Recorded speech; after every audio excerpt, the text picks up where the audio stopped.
نحمده ونستعينه ونستغفره ونؤمن به ونتوكل عليه ونعوذ بالله من الشيطان الرجيم.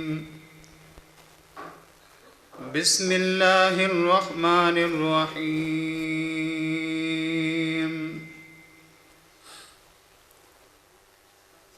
يا بني إسرائيل اذكروا نعمتي التي أنعمت عليكم وأني فضلتكم على العالمين. صدق الله العظيم. سبحان ربك رب العزة عما يصفون وسلام على المرسلين والحمد لله رب العالمين.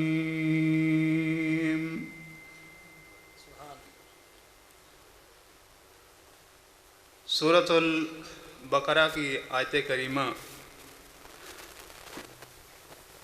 تلاوت کرنے کی سعادت نصیب ہوئی ہے.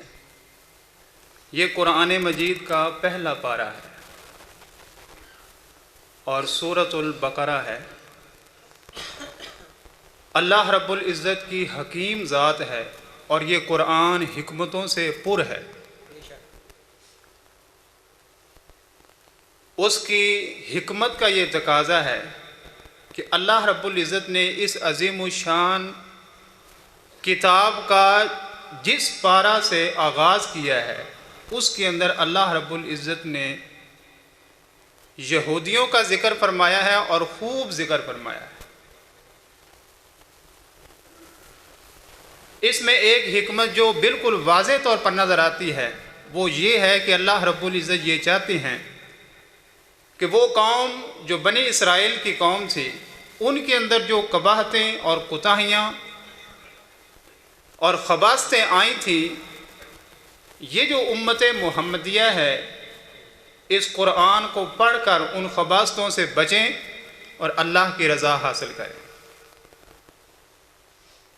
اس لیے قرآن مجید یہ اللہ رب العزت کا کلام ہے. ہر مسلمان کی یہ کوشش ہونی چاہیے کہ وہ اس چیز کا علم حاصل کرے کہ اللہ کا قرآن کیا کہتا ہے اور ہر سپارے کے اندر اللہ رب العزت کا کیا حکم ہے. یہ ہر مسلمان پر فرض ہے یہ چیز. تو اللہ رب العزت نے یہ جو پہلا سپارہ ہے پورے سپارے کے اندر دو ہی قسم کے خطاب ہیں. ایک خطاب ہے جو اللہ رب العزت نے تمام انسانوں سے کیا ہے اور دوسرا خطاب اللہ رب العزت نے ایک خاص قوم ہے بنی اسرائیل جنہیں آپ یہودی کہتے ہیں ان کو خطاب فرمایا ہے.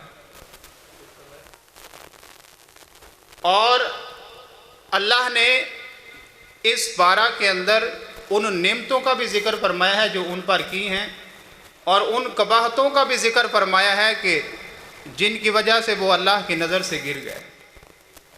سب سے پہلی چیز اللہ پاک نے فرمایا کہ اے بنی اسرائیل اللہ کی نعمتوں کو یاد کرو. اس لیے کہ نعمتوں کو بندہ یاد کرے گا تو اس کا شکر ادا کرے گا اور شکر کے بغیر انسان کی زندگی بیکار ہے. زندگی کا بہت بڑا راز اور زندگی کا بہت بڑا مقصد انسان کا یہ ہے کہ وہ ہر دم اس چیز کا اعتراف کرے کہ اللہ کی مجھ پر بے شمار نعمتیں ہیں. اس لیے میری زبان سے یہ بے ساختہ کلمات نکلنے چاہیے کہ الحمدللہ اللہ تیرا کروڑہ بار شکر ہے. اور پھر بندے کے دل کے اندر بھی اس عظیم و شان ذات کی عظمت جو ہے وہ پیدا ہونی چاہیے اور پھر بے ساختہ اس کو اللہ کے در پر آ کر جو ہے وہ جھکنا چاہیے جس کو ہم نماز کہتے ہیں. نماز بہت بڑا شکر ہے.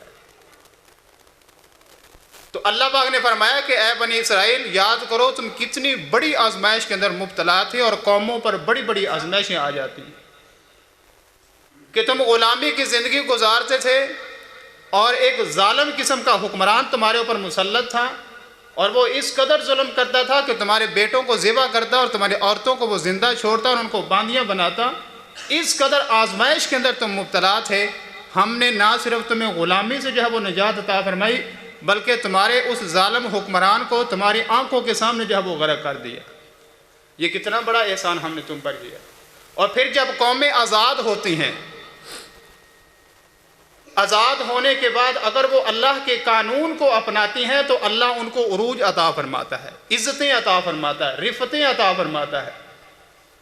اللہ پاک نے فرمایا کہ تمہیں آزادی کے بعد ہم نے تمہیں قانون عطا فرمایا تورات کی شکل میں۔ یہ ہمارا تمہارے اوپر کتنا بڑا احسان ہے۔ دیکھیں ہم مسلمان ہیں، ہم بھی 1947 کے اندر جو ہے وہ آزاد ہوئے ہیں، لیکن آزادی کے باوجود آج ہم خوشحالی کے لیے ترس رہے ہیں، امن کے لیے ترس رہے ہیں۔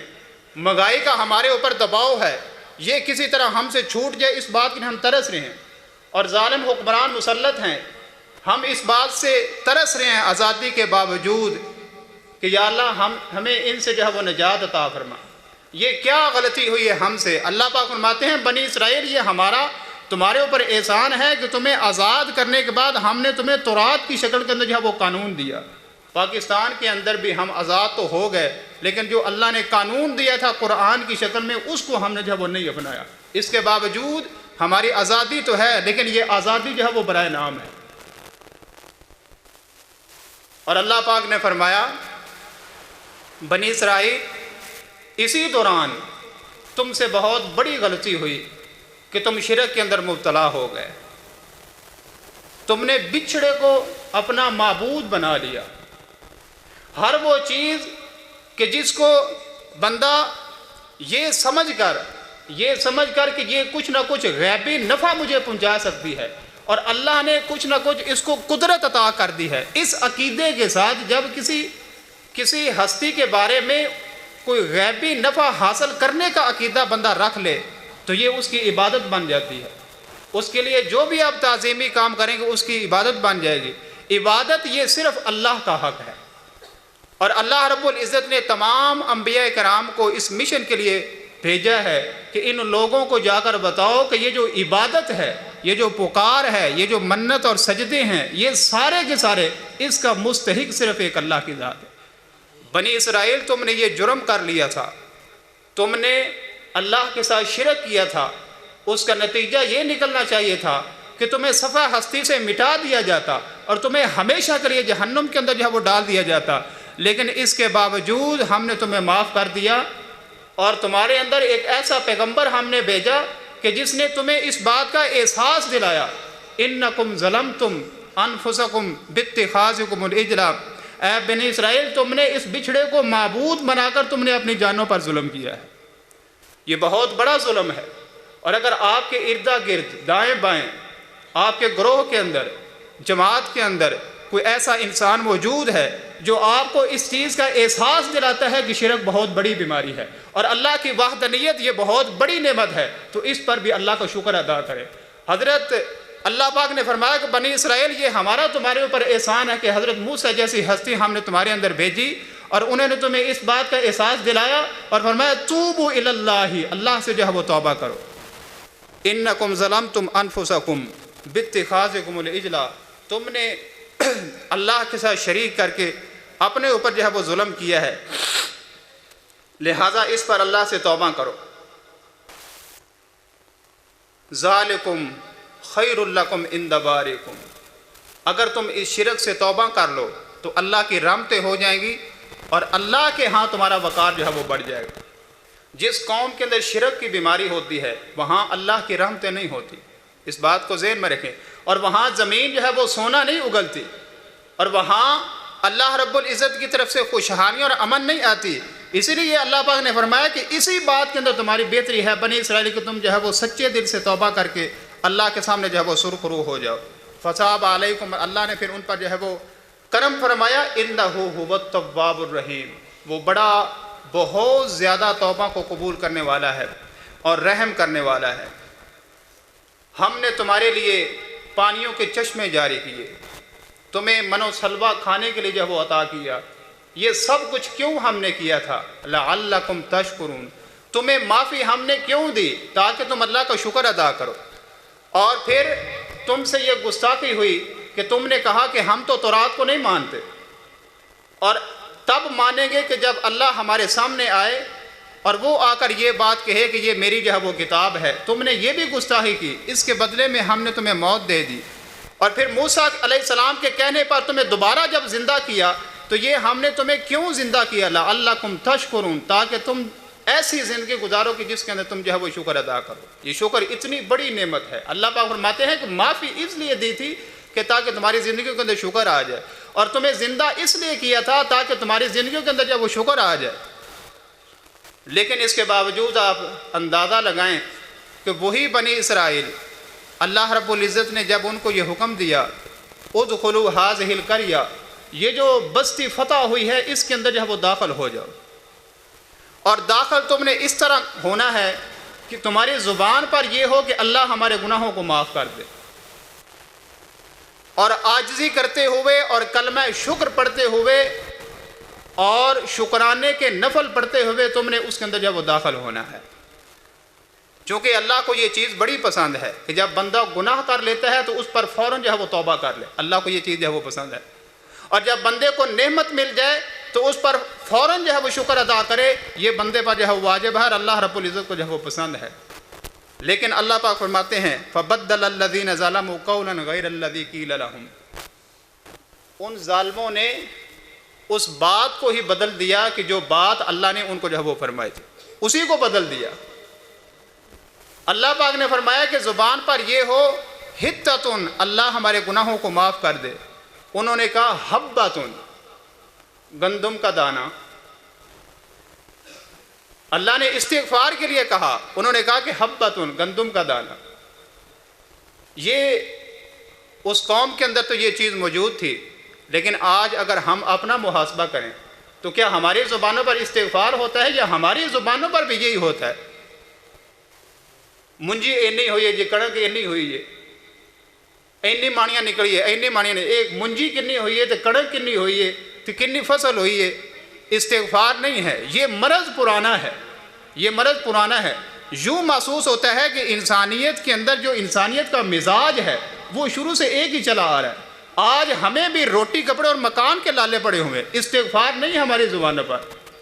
اور دوسری بات یہ ہے کہ انہوں نے اللہ کے سامنے عاجزی بھی نہیں کی، فَبَدَّلَ الَّذِينَ ظَلَمُوا قَوْلًا غَيْرَ الَّذِي قِيلَ لَهُمْ، انہوں نے بدل دیا وہ کلمہ جو اللہ پاک نے ان کو جو ہے وہ فرمایا تھا۔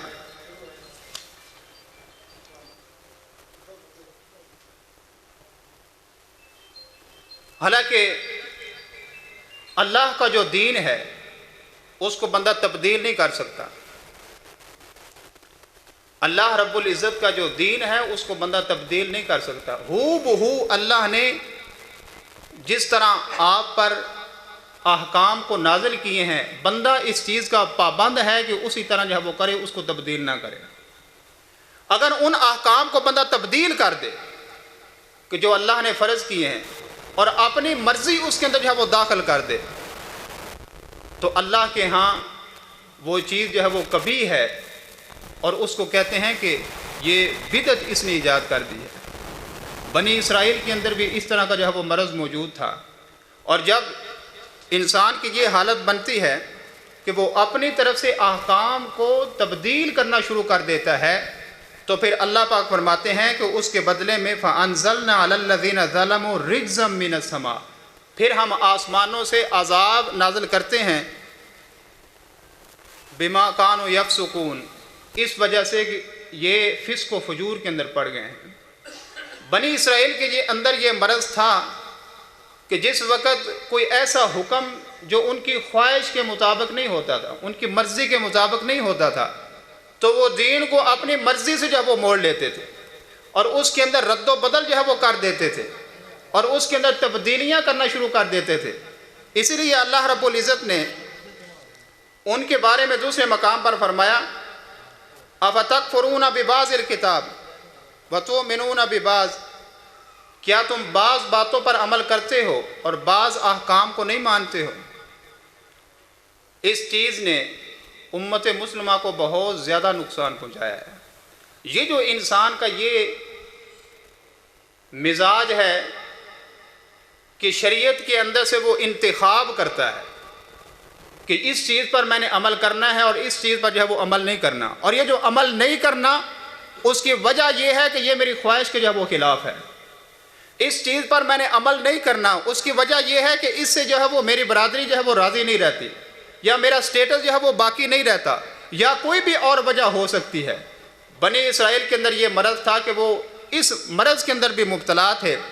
اب کلما جاءکم، جب کبھی بھی تمہارے پاس کوئی ایسا رسول آیا جس نے کوئی ایسا حکم دیا کہ جو تمہاری خواہشات کے خلاف تھی، تو تم نے اس وقت جو ہے وہ تکبر کیا اور تم نے اس پر جو ہے وہ عمل نہیں کیا۔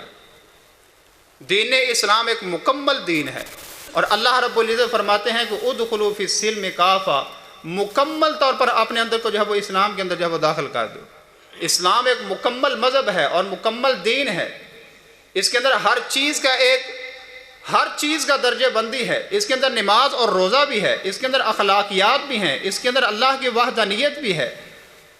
آپ کسی معاملے میں اس قدر جو ہے وہ آگے بڑھ جائیں کہ باقی شریعت کے معاملات کو بیان ہی نہ کرنا شروع کر دیں، اور لوگ یہ سمجھے کہ دین وہی ہے جو ہمارے مولانا صاحب جو ہے وہ بیان کر رہے ہیں، حالانکہ باقی چیزوں کو جو ہے وہ بندہ فراموش کر دے، تو یہ دین کا جو ہے وہ تقاضا نہیں ہے۔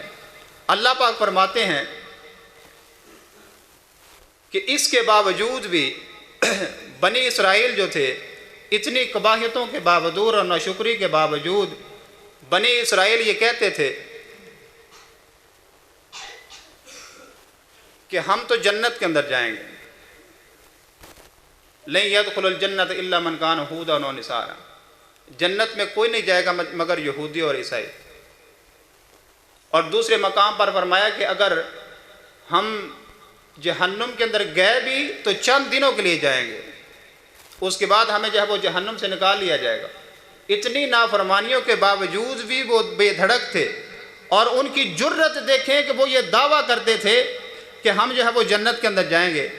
اللہ پاک نے فرمایا کہ یہود و نصارا، یہ تمہاری غلطی ہے، تلک امانیہم، یہ تمہارے ڈھکوسلے ہیں۔ اور پھر اللہ رب العزت نے فرمایا کہ ہم آپ کو بتاتے ہیں کہ جنت کے اندر کون جائے گا۔ جنت کے اندر جانے والے صرف دعویٰ کرنے والے نہیں ہیں، اور صرف نعرے لگانے والے نہیں ہیں، اور وہ اپنی مرضیاں کرنے والے نہیں ہیں۔ اللہ پاک نے فرمایا کہ جنت کے اندر وہ جائے گا من اسلم وجہہ للہ، جس بندے نے اپنے آپ کو جو ہے وہ اللہ کے سپرد کر دیا۔ یہاں حسب اور نسب کا معاملہ نہیں ہے، اور یہاں صرف نعروں کا جو ہے وہ معاملہ نہیں ہے، یہاں اللہ پاک فرماتے ہیں کہ من اسلم وجہہ للہ، جس بندے نے اپنے آپ کو سپرد کر دیا، اور جس بندے نے خالص اللہ پر جو ہے وہ ایمان لے کر آیا، وَيُؤْمِن بِاللَّهِ، اللہ پر ایمان لے کر آیا، وَعَمِلَ صَالِحًا، اور اس بندے نے نیک اعمال کیے۔ اے یہودیوں، تمہیں اس آخری نبی پر ایمان لانا پڑے گا، اس لیے کہ آخری پیغمبر پر ایمان لانے کے بغیر ایمان مکمل نہیں ہوتا، اور آخری پیغمبر جو کچھ لے کر آیا ہے اس پر عمل کرنے کے بغیر وہ عمل صالح نہیں بنتا۔ اس لیے اللہ پاک نے اسی پارے کے اندر یہودیوں کو بتایا اور ان کا یہ رد کیا کہ اگر تم اللہ کا قرب حاصل کرنا چاہتے ہو تو پھر اس کا ایک ہی قانون ہے کہ ایمان اور اعمال صالحہ کو قبول کرو، اس کے بغیر تمہیں جنت نہیں مل سکتی۔ اور اعمال صالحہ وہ نبی کے نقش قدم کے بغیر نہیں ہو سکتا۔ یہودیوں نے نبی پاک صلی اللہ علیہ وسلم کی رسالت کا انکار کیا، جس کی وجہ سے وہ جہنم میں چلے گئے۔ لیکن آج یہ جو امت ہے، اگر ہم تھوڑا سا غور کریں، یہ جو قرآن نے قانون بیان کیا ہے یہودیوں کے لیے کہ یہودیوں تمہیں اعمال صالحہ اختیار کرنا پڑے گا، یعنی نبی کی رسالت کا بھی اقرار کرو، اور جو کچھ نبی لے کر آئے ہیں اس پر بھی عمل کرو، اس کے نقش قدم کو اختیار کرو۔ اگر تم ایسا کرو گے فَلَهُمْ أَجْرُهُمْ عِنْدَ رَبِّهِمْ، تو ان لوگوں کے لیے اللہ کے ہاں اجر ہوگا، وَلَا خَوْفٌ عَلَيْهِمْ وَلَا يَحْزَنُونَ، اور نہ ان کے لیے کسی قسم کا کوئی خوف ہوگا، اور نہ اس سے پہلے جو دنیا کے اندر چھوڑ کر آ چکے ہیں ان کے لیے کوئی غم ہوگا۔ لیکن شرط یہ ہے کہ نبی کی رسالت کا بھی اقرار کرو، اللہ کی وحدانیت کا بھی اقرار کرو، اور اللہ کے پیغمبر جو کچھ لے کر آئے ہیں اس پر بھی عمل کرو تاکہ وہ عمل صالح بنے۔ اللہ رب العزت ان الفاظ کو قبول فرمائے اور ہم سب کو قرآن پر عمل کرنے کی توفیق نصیب کرے۔ ماشاء اللہ۔